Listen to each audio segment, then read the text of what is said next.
You went in for one thing. Just one. Maybe it was just a gallon of milk or a pack of light bulbs.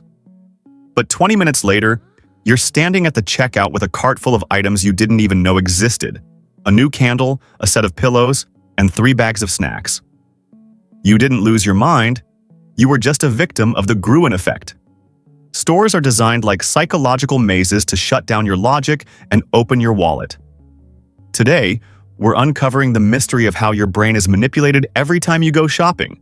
Named after architect Victor Gruen, this effect describes the moment you enter a store and your brain suddenly loses its sense of purpose. Ever notice how stores don't have windows or clocks? That's intentional.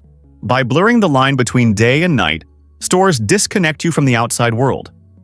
Once you lose track of time, you enter a trance-like state where you stop shopping for what you need and start shopping for what you see. Retailers use a layout called the Inertia Walk. They place essentials like milk, eggs, or bread at the very back of the store. To get to them, you have to walk through a gauntlet of wants, the toys, the electronics, and the seasonal decor. Every step you take is a psychological battle. Your brain is hit with sensory overload, bright colors, pleasant smells, and background music set to a specific tempo to slow your walking speed.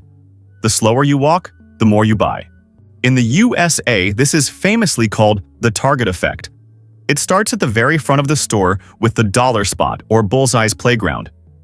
These small, cheap items trick your brain into a buying mode. Once you say yes to a $3 item, the psychological barrier to spending is broken. Your brain thinks, well, I'm already spending money, what's another $10? This is known as low-involvement decision-making. By the time you reach the back of the store, you are suffering from decision fatigue. Your logical prefrontal cortex is tired. This is when you make your most expensive mistakes because you no longer have the energy to say no. Retailers know this.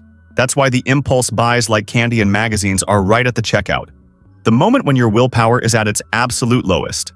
The mystery isn't that you're a bad shopper. The mystery is how easily our brains can be hacked by a floor plan. Next time you go in, set a timer for 15 minutes. See if you can beat the Gruen Effect. What's the most useless thing you've ever bought on an impulse? Be honest, drop it in the comments. And if you want to understand the secrets behind your daily choices, subscribe to Why Secrets.